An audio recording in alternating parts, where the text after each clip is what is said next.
dan memudahkan kehidupan kita. Bagaimana caranya ya Allah? Di mana tempatnya? Seperti apa jalannya?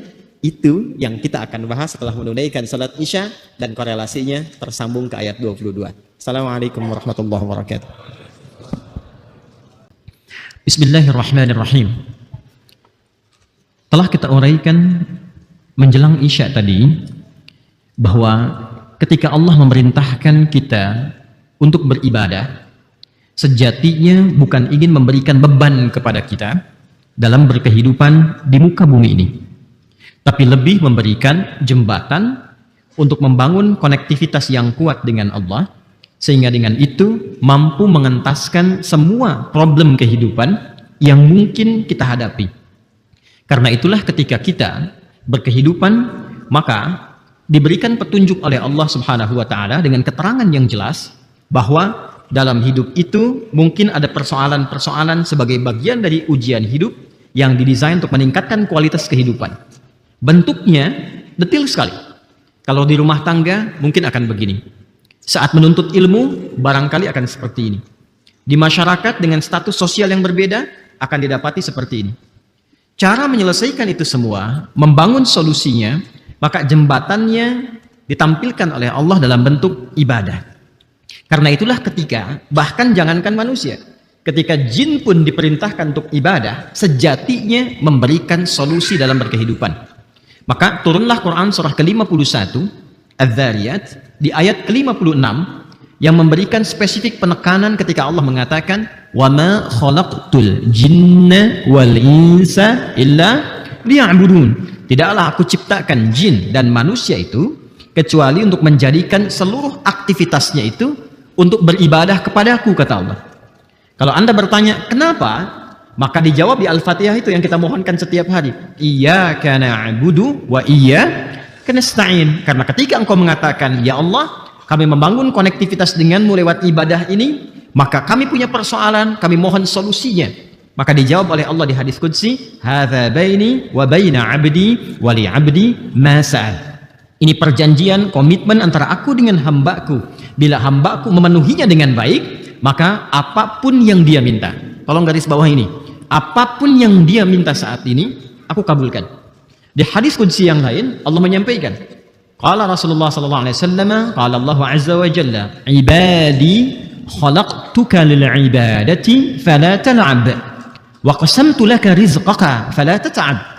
Hambaku, aku ciptakan engkau itu esensi untuk ibadah, maka jangan banyak mainnya. Jadi yang membuat, saya tidak mampu mengatakan kita ya, karena kan nggak semua kita gitu ya, yang membuat seseorang atau hamba Allah merasa sulit dalam hidup itu, ternyata kata Allah itu dia nggak fokus ibadah, dia banyak mainnya, banyak gesernya gitu. Dia punya masalah, Allah kasih solusi, ini keterangannya, ini jalannya. Dia nuntutnya tinggi kepada Allah, tapi solusinya nggak dibaca. Jadi ketika Allah berikan petunjuk nggak dibaca, Quran kan petunjuk, ya kan? Dzalikal kitabu la raiba fi hudal lil muttaqin. Syahrul Ramadan alladzi unzila fihil Quran hudal lin nas. Hudan itu petunjuk berkehidupan. Ya, Allah berikan petunjuknya, diterangkan di situ jenis persoalan ini solusinya, dia nggak baca, tapi nuntutnya tinggi. Ketika diberikan, dia tidak lakukan. Kata Allah, boleh jadi yang membuat hidupmu penuh beban, padahal desain beban itu bukan untuk membebani, tapi meningkatkan kualitas hidup. Engkau tuh banyak mainnya, kata Allah. Padahal kalau engkau ikuti seperti ini caranya, hidupmu mudah. Karena itu ketika kita diminta menunaikan ibadah, semua manusia, ujungnya ditutup dengan kalimat takwa. Kembali ke Al-Baqarah ayat 21. Ya ayyuhan nasu budu rabbakumul ladzi khalaqakum walladzina min qablikum la'allakum tattaqun. Ya ayyuhan nasu budu rabbakumul ladzi khalaqakum wama khalaqtul jinna wal insa illa liya'budun. Balik ke situ lagi. Di ujungnya ditutup kan? Walladzina min qablikum la'allakum tattaqun. Engkau ini ibadah supaya mendapat takwa. Nah, takwa itulah shortcutnya untuk mendapatkan solusi. Karena itu kata takwa, ingat ini ya, dengan semua derivasinya dalam Al-Quran. Derivasi itu perubahan katanya. Kata kerja dari fi'il madhi, ya, bentuk past tense ke fi'il mudhari misalnya, ke fi'il amr, atau ke masdar, itu derivasi namanya. Dalam bahasa Arab disebutnya disaraf, ya, tasrifnya. Itu disebutkan sebanyak 240 kali di Al-Quran. Nanti kata tunggalnya at-taqwa itu 155 kali. Kalau kita keluarkan itu, ya, kalimat-kalimat takwa itu selalu kaitannya lekat dengan solusi. Yang paling viral, yang paling populer, yang paling familiar untuk kita semua. Masih ingat ayat ini? Wa may yattaqillaha yaj'al lahu makhraja wa yarzuqhu min haitsu la yahtasib. Quran surah 65 kan? At-Talaq di akhir ayat kedua, di awal ayat ketiga. Puncak persoalan tertinggi di rumah tangga ketika mengantarkan kepada kemungkinan tolak kan? Itu pun masih diberi solusi. Kalau mampu meningkatkan takwa, itu ada solusinya. Ternyata terkadang persoalan yang rumit di rumah tangga pun bisa selesai dengan senyuman. Ya. Ketika jembatannya dibangun, makanya kan banyak persoalan tinggi itu hempas di atas sejadah kan? Ya kan? Ketika sejadah dibentangkan, lalu kemudian sujud kita ibadah, keluar air mata itu tuntas persoalan kan? Ya. Tapi tidak sedikit persoalan yang kecil menjadi membesar, karena kata Nabi itu tadi di hadis qudsi banyak mainnya. Yang ditampilkan tuh kedudukannya, ya, harta bendanya, egosentrisnya dan sebagainya. Demikian dalam problem kehidupan sosial, di pekerjaan, di bisnis dan sebagainya. Jadi kalau takwanya meningkat, wa may yattaqillaha. Masih ingat teorinya dulu?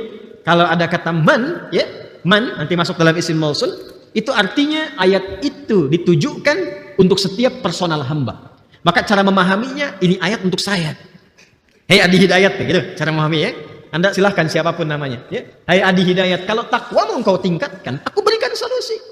Yaj'al lahu makhraja, dan nggak pakai alif lam makhraja itu. Nanti saat masuk ke situ kita Arab insyaallah. Di Arab tuh dibedah secara bahasanya. Ya itu surah 65, kita masih di surah kedua kan? Ya. Itu umum, nakirah itu nggak bisa dibatasi.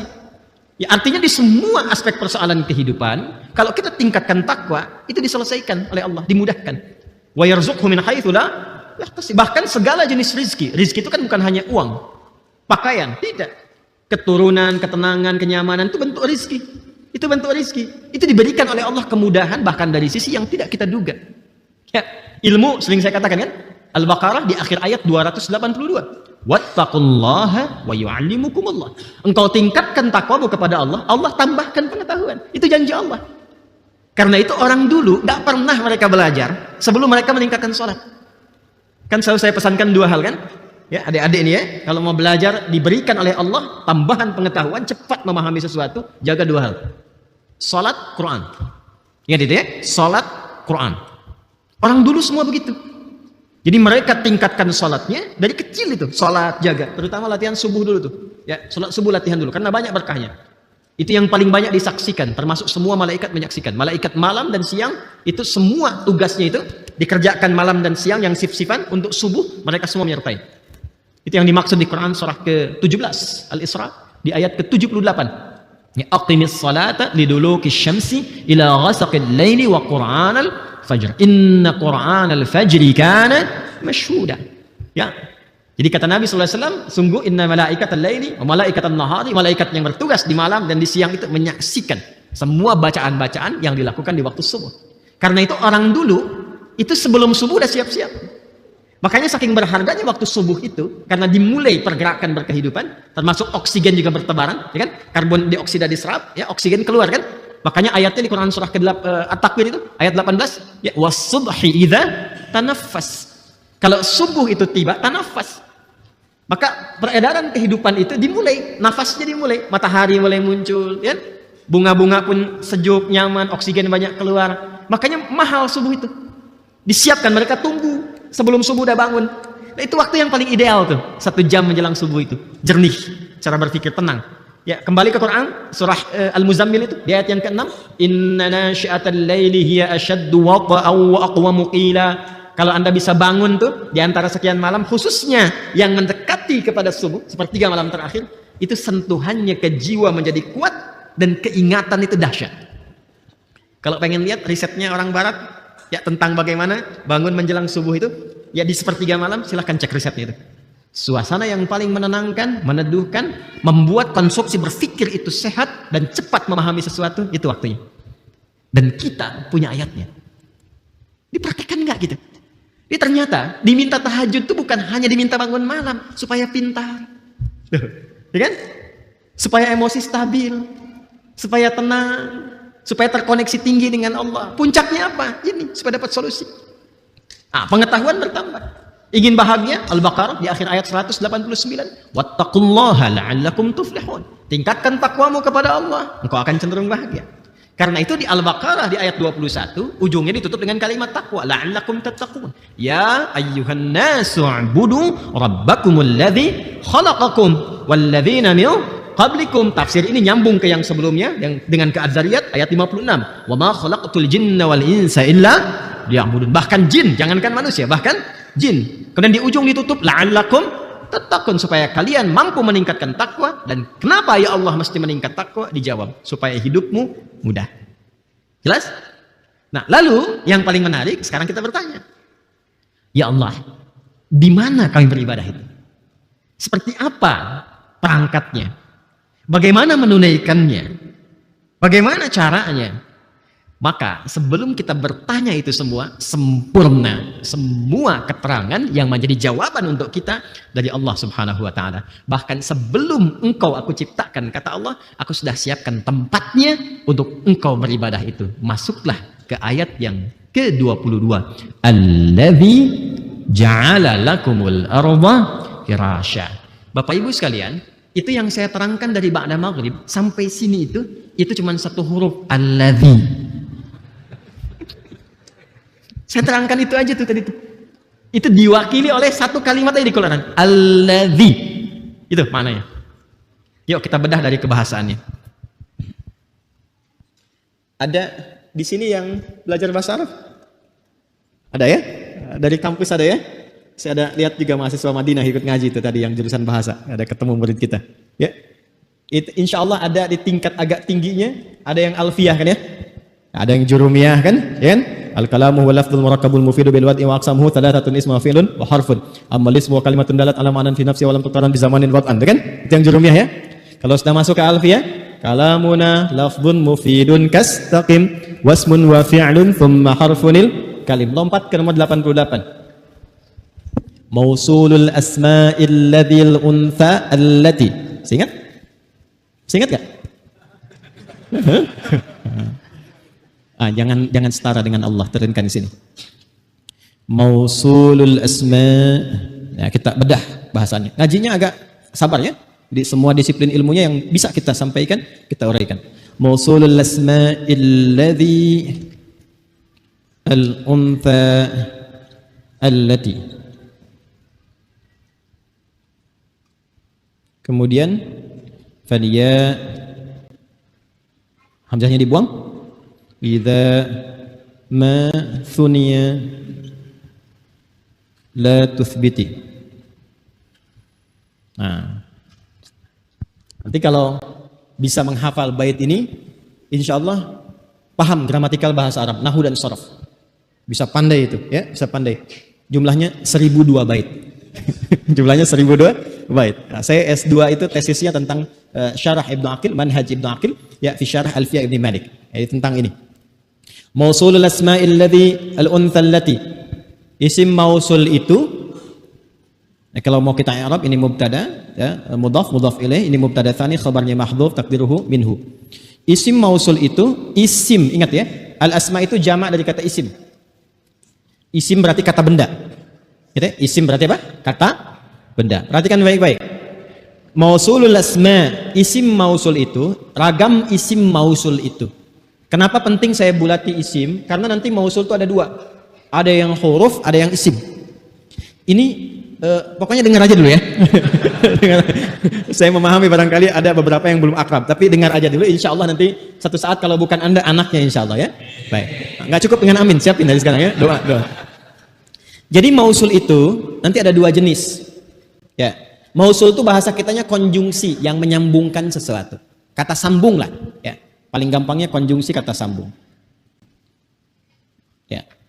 Nanti fungsinya apa kita akan bedah. Itu ada dua jenis. Ada yang huruf, ada yang isim. Ada yang huruf jumlahnya 5. Ya. Ada an, ada anna, kemudian nanti ada lau, ada kai, anna ada tasdidnya. Ada lau, ada kai, ada ma. Satu lagi. Ya. 1, 2, 3, 4, 5. Nah, ini yang huruf. Jadi ada kata sambung yang mengorelasikan, menyambungkan keterangan sebelum dengan setelah, ditengahi oleh kata sambung. Itu ada 5 hurufnya. Ya. Nah, selain yang 5 ini, ada bentuknya kata benda, bukan huruf. Ya, kata benda disebut dengan isim. Kalau dijamakkan, disebut dengan asma namanya. Jelas? Asma.